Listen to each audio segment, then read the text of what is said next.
There are 3 reasons why Roger Federer is tennis's first billionaire.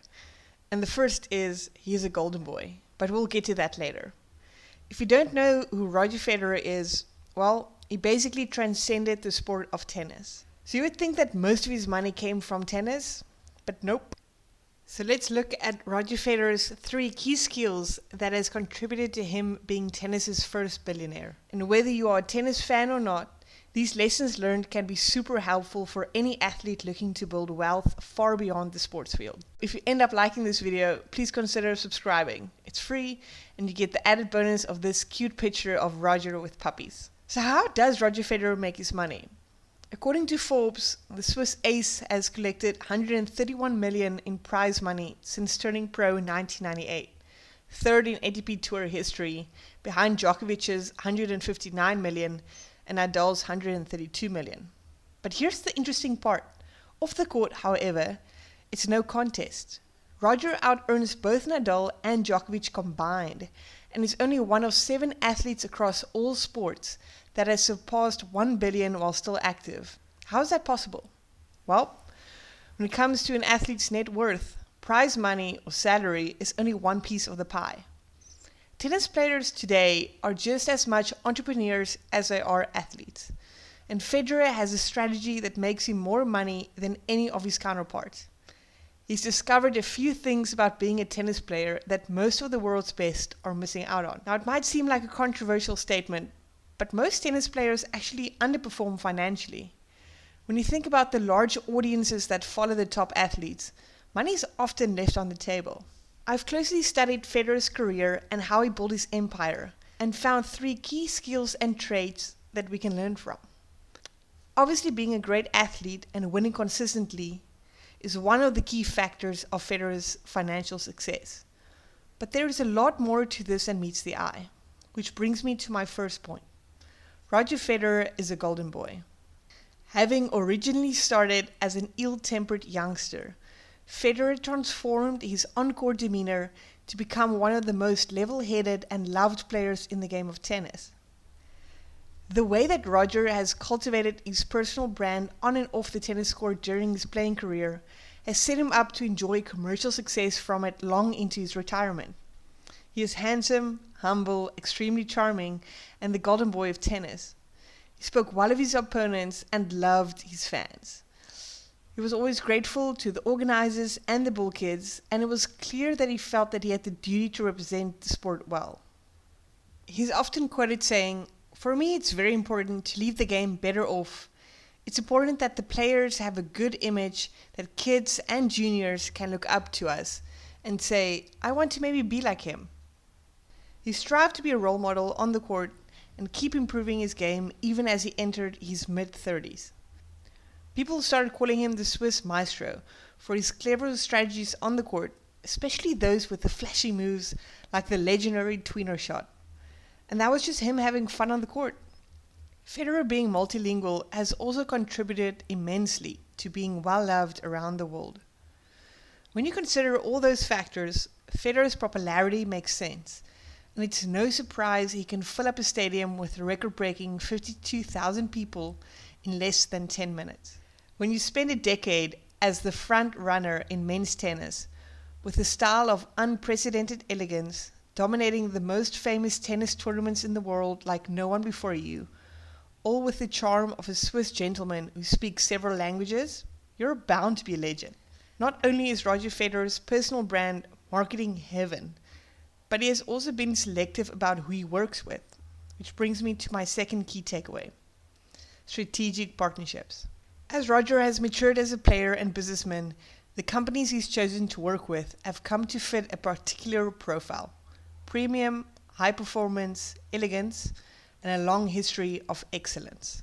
Rolex, the Swiss luxury watch brand, symbolizes excellence, performance, and prestige. It was only a matter of time before the two joined forces. This partnership was so lucrative for Federer and made so much sense that in 2006 he ended his 5-year contract with their other Swiss luxury watch brand, Maurice-Lacroix, 3 years early, to go into the multi-year brand partnership with Rolex. The brand deal between the Swiss excellencies was reported as follows. For the first 10 years, Federer would receive $1.5 million per year, which means Federer received $15 million up until 2016. The new contract Federer has in place is reported to be $8 million per year, with no end date set as of yet.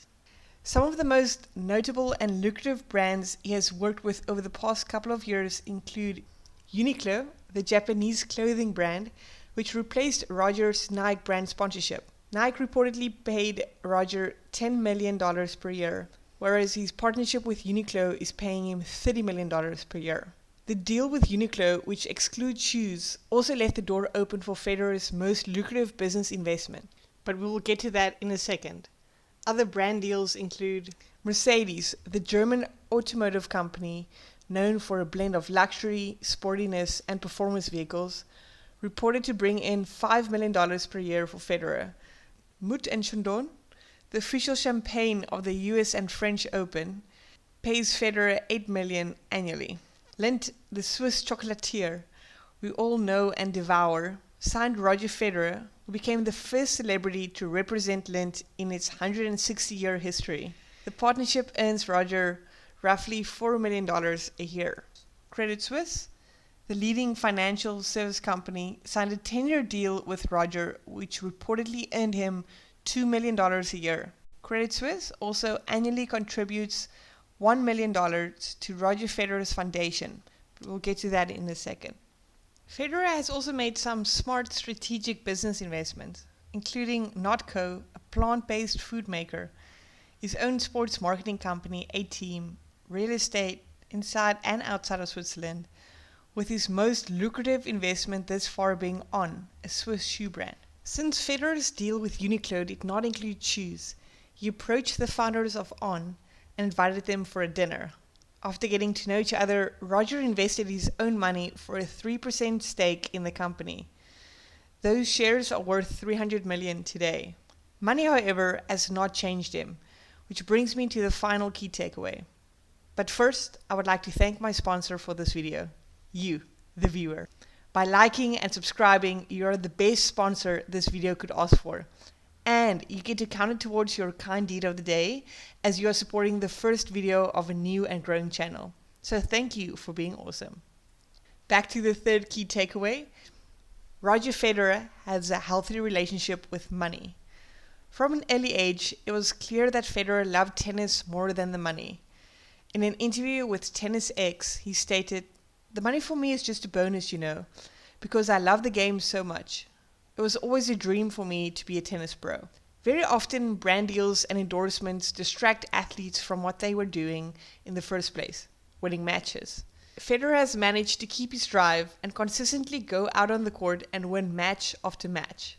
He attributes part of this to having fun on and off the court. He refers to himself as being a funny guy who is outgoing and likes to hang out. In a recent interview with Trevor Noah on The Daily Show, he said, "I had a lot of fun on tour, going out and having nice dinners with friends. I had an amateur twist of how I approached the tour and didn't take tennis too seriously or focused on being too professional. I'm a bit worried that every sport is going into such a professional direction, which I hope we don't lose the fun in it." Federer also has a giving heart when it comes to money off the court. In 2003, he established the Roger Federer Foundation, which helps provide grants to 6 low-income countries that have children mortality rates of more than 15%. The grants go towards education and sports-related projects, among others. In addition to playing exhibition matches to raise funds for the foundation, Roger also reportedly contributed $50 million to the foundation in 2019. If the saying of "the more you give, the more you shall receive" holds any truth, then Roger Federer's billionaire status is no surprise. Let me know your thoughts in the comments. Shout out to Roger Federer for changing the game of tennis forever. And as a final hoorah, don't forget to tap the free subscribe button, and I'll see you next time.